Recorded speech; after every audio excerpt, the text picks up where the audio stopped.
गोपिकांनी संसार केला, सगळ्या संतांनी संसार केला, आपण पण संसार करतोय. पण आपण काय करतोय? त्याच्यात गुरफटतोय. काय होतंय? गुरफटतंय. हे मन मानत नाही की तो संसार दुःखामुळे. ह्या मनाला सांगायचं, हे मनाला सांगायचं. काय सांगायचं?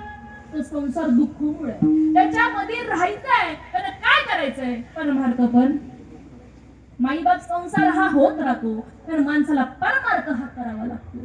परमार्थात येणं सोपं आहे. आम्हाला आप्पांनी सांगावं, एक वेळेस सांगितलं, ताई परमार्थामध्ये येणं सोपं आहे, पण टिकून राहणं भरपूर कठीण आहे. त्यांनी आम्हाला सांगितलं म्हणूनच आज सोनं झालं. संत टोचन देतात माईबाप, टोचन सुई सारखं, आणि असं मध्ये टाकतात की ती सुई, की आजार बरा होतो माणसाचा. म्हणून संतांचं बोलणं, संतांचं करणं, संतांचे शब्द ऐकणं हे आपलं काम आहे. सुख जर का शोधत असाल ना, तर एकाच गोष्टीमध्ये सुख आहे, ते म्हणजे या नामामध्ये आणि या परमार्थामध्ये सुख आहे. कुठं सुख शोधण्याची आवश्यकता नाही, फक्त या रिंगणात या, फक्त या रिंगणामध्ये सुख आहे. कुठं सुख नाही. एक आजी होती, आजी, मला दृष्टांत सांगायचं तो म्हणजे एवढाच आहे. एक आजी होती, तिला डोळ्याने दिसत नव्हतं, आणि गावाकडच्या आधीच्या काळी लाईट नसायची. पाऊस बिऊस पडला की लाईट असते का? गावाकडं नसती. पण आजीबाई काय करत होती? खुर्चीवरती अंधारामध्ये एक छोटीसा बल्ब होता, त्याच्या खाली ती काय करत होती? फाटलेला नवऱ्याचा लेहंगा शिवत होती, धोतर शिवत होती.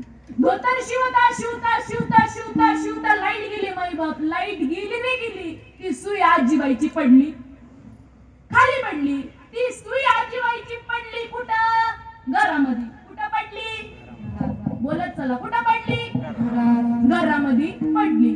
पण आता मला सांगा, गावामध्ये काय असतं? रोडच्या साईडला, असं रोडच्या ठिकाणी खांब्याला काय असते? फक्त एक लाईट जोडलेली असती. ती लाईट चालू होती. माईबाप, आजीबाईचं एवढं डोकं भारी, या आजीबाईने काय केलं? रोडला जाऊन बघायला लागली की माझी सुई कुठं पडली. आता जन्म जरी गेला तरी त्या आजीला सुई भेटणार आहे का? मग तसंच आपलं चाललंय. सुख आहे देवाजवळ, आपण चाललोय संसाराजवळ, म्हणून सुखाचा मेळ लागतोय का? माऊली महावैष्णव ज्ञानोबरायाने सुखाची व्याख्या सांगावी. किं मागुना सोय जीव आत्मयाची लाय, ते जे होय तया नाम सुख कंठी प्रेम दाटे नैनी नीर लोटे त्याला म्हणावं सुख.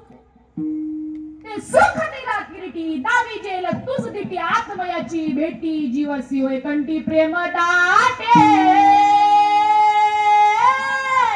कंठी प्रेम दाटे नैनी नीर लोटे, कंठी प्रेम दाटे नैनी नीर लोटे.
प्रगटे नयनी नीर लोटे हृदयी प्रगटे राम रूप मग काय होत हे प्रमाण का घेतलं का घेतलं सुख घडोघडी वाढू लागे सुख घडोघडी वाढू लागे साधन साध्य आणि साधना हे जर का माणसाला मेळ बसलं ना चांगला विचार केला तर सगळं सोपं आहे असं खा फक्त असं काही खाऊ फक्त शहाणा माणूस जीवनामध्ये लाभला पाहिजे जाता जाता मी एवढंच सांगत गळ्यात पवित्र अशी तुळशीची माळ घाला ज्यांनी गुरु नाही करून घेतली त्यांनी जाणते असे गुरु करून घ्या ते नाम घ्या आणि नाम जर का एकदा माणसाने घेतलं तर जीवन हे सुजलाम सुफलाम झाल्याशिवाय राहणार नाही माझ्या सेवेला मी पूर्ण विराम देते बघा मी तर जेही काही बोलले आपला अभंग होता कुठला होता लक्षात आहे का नाही तुम्ही सांगूच नका पाठी बसलेलीच मंडळी सांगा मी म्हणले होते शेवटला प्रश्न विचारा सांगा काय अभंग होता काय का लक्षात